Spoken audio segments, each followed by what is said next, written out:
Ask any teacher, marketer, politician, journalist, or photographer. The story is everything. But stories are just experiences that happen to have happened, unless, of course, Spielberg produces one and it gets an Oscar.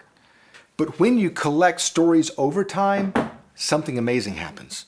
They can expand a child's imagination in a way that can shape his or her perspective. That's why kids need stories. They actually need a variety of stories. For example, kids need family stories over time. Without personal and family stories, kids miss out on having the kind of relational history that fuels a healthy perspective about their identity. Kids also need cultural stories over time. Cultural stories help stimulate a kid's imagination. They shape their understanding of a bigger world. Without these kinds of stories, kids could miss part of their cultural history, the part that they need to develop values and empathy for the people around them. You know what else kids need? Kids need Bible stories over time. We decided to put this at the bottom of our list for a reason, not because it's less important, but actually because it's more important. You see, the Bible isn't a book. It's actually a library of 66 books written by 40 different authors over about 1,600 years. And they were all very different people, ranging from nomads to kings, from priests to fishermen. Yet all of the stories in the Bible connect to tell one story about God and His love for us over time. Without the Bible, kids and teenagers could grow up and fail to connect the great mysteries of the universe with a creative and loving God. They would actually miss out on the kind of spiritual history that is foundational to faith. That's why stories over time matter. They provide kids with a relational, cultural, and spiritual context to shape their perspectives about God, about faith, about values, and even about life. Let me say it again this way. Stories over time expand a child's imagination in a way that can shape his or her perspective.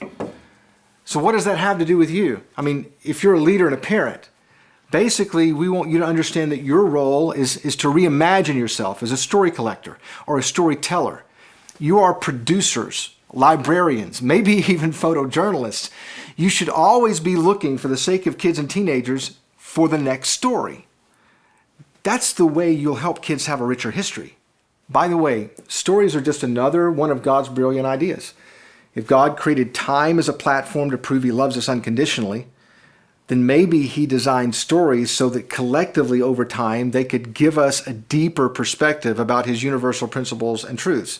To put it another way, God actually fashioned the human brain so that it would connect to story. Then He crafted an original script that would continue to fascinate humans. And then He designed humans with the creative talent to craft intriguing stories. In fact, it's like our minds are hardwired to engage in the way information fits together in the context of a narrative. One specialist in this area puts it this way. In the last 15 years, we have developed the brain imaging technologies that help us shed light on what it means to get lost in a good story. Studies are suggesting that when reading, listening, or watching a good story, we activate brain regions used to process the experience as if it were our own. In other words, we are wired for stories. Think about it this way. If you ever need a little more proof that God exists, consider the magical, mystical, imaginative, compelling way kids, teenagers, and everyone else for that matter connect to stories. I mean, it seems obvious. God created your imagination, then God invented stories to ignite it. So don't underestimate the potential of your God-given imagination. I mean, have you ever considered that without your imagination, you can't see past what you already know? You can't care how someone else feels? And you can't hope beyond your present situation. J.K. Rowling says some very interesting things about humans and imagination. She suggests that we are the only species that can think ourselves into other people's places. That's what the gift of imagination and story does for a child or teenager. It enables them, literally, to think their way into other people's lives. It compels them to feel the sentiments of other people's emotions. It invites them to venture into other people's places. That's why the real stories you tell kids can move them emotionally and spiritually to see life from a bigger perspective. And that's why one of the most powerful things we can do is to teach kids the true stories, or should we say, the history of the Bible, so they can see it as something real and tangible, so they can connect God's story to to their own personal story. You see, that's how it becomes part of their heritage and shapes their view of life. But here's another interesting thought related to the power of story. Don't underestimate the potential of fiction to shape a child's heart as well. I mean, I personally think God is okay with fiction. That may sound strange, but the reason I believe that is because there's actually fiction in the Bible. No, I'm not saying that the Bible is fiction at all, but think about it. How did Jesus illustrate principles when he taught? He told stories, right? He actually used fictional parables to amplify truth in a way that would inspire those who listened. Did you know that research actually indicates the more fictional stories you read to a child over time, the greater their empathy? Why? Because stories have the potential to make you feel what someone else feels. Stories over time can collectively work to build a child's emotional, relational, and moral intelligence. Just think about what happens when a child imagines fighting Smaug the dragon with Bilbo on the Lonely Mountain, or joining Anne-Marie in the Danish resistance during World War II, or traveling with Lucy through a mysterious wardrobe into a frozen land. They just see more. They care more. They hope more. That's what imagination does. It affects our emotions. It affects our intuition. And imagination can also hold a key to how our faith develops.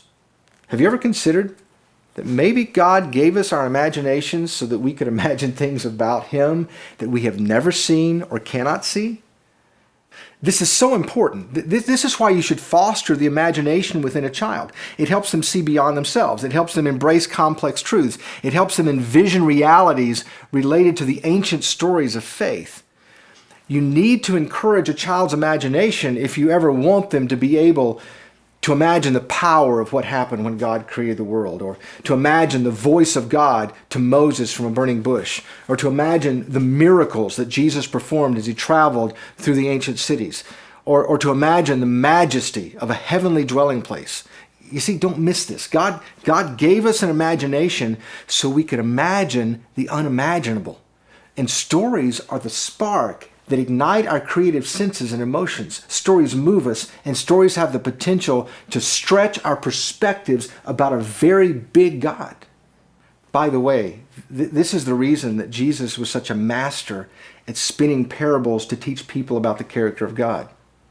He was God.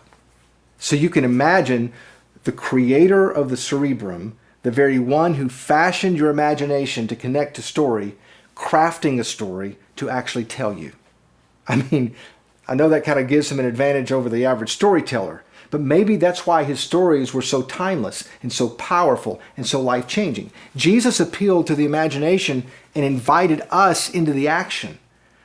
The point is, as leaders and parents, we would be smart to do the same, because the stories you tell matter, and you're inviting kids and teenagers into a bigger narrative, one where they have been designed to play a very significant role. Why do you think Luke Skywalker in Star Wars, or Frodo in Lord of the Rings, or Aslan in the Chronicles of Narnia, and a boy named Harry have such an appeal to the hearts of kids? I'll tell you why. Because they remind us of the struggle between good and evil, the existence of a supernatural and miraculous power, the potential to be personally restored and transformed. And why do you think the same themes seem to be recycled so many times in movies and classic books? Well, maybe it's simply because the idea of story originated with God, and if every story was written by an author who was created in the image of God, then it makes sense that their stories are in some ways a reflection of God's story. It's just no wonder that stories over time inspire and shape us. It's no wonder that stories incite faith. It's no wonder that stories give us hope. And if you want kids and teenagers to have a perspective about this world, if you want their personal story to connect to a bigger story where God is the author, then as a parent or leader, create a storytelling or story reading culture in your home and church. A bigger story perspective prepares them. It prepares them for whatever happens. It compels them to take risks. It incites them to do something significant.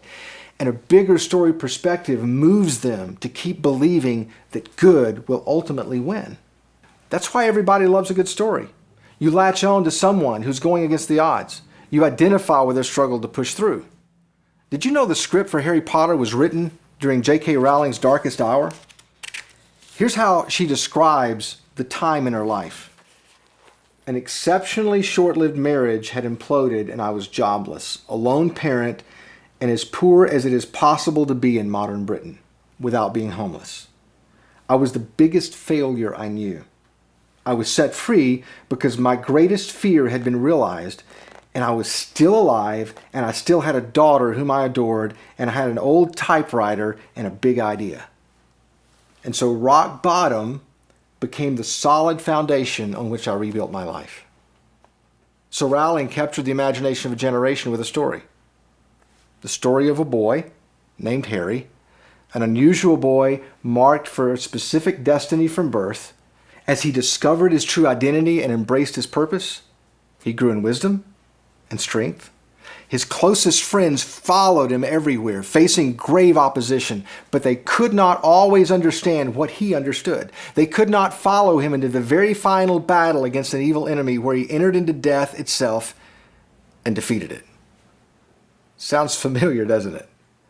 Regardless of what you think about Harry, you have to agree, stories are powerful, especially when they reflect God's story. So playing for keeps means you get serious about giving kids stories over time. It means you look for opportunities to amplify the story every week. Because when you amplify the story, that means you do whatever you can to find more stories to inspire your kids and your teenagers that you're responsible for. Because as parents and leaders, when you amplify the story, you're giving them a bigger story perspective. So read them, watch them, tell them, create them, write them, illustrate them, film them, live them, collect them. Stories over time will give kids and teenagers a richer history. Stories over time will transform their perspective. Stories over time will make their life fuller, their faith deeper, and their hope stronger. Stories over time will move them to imagine a world beyond themselves.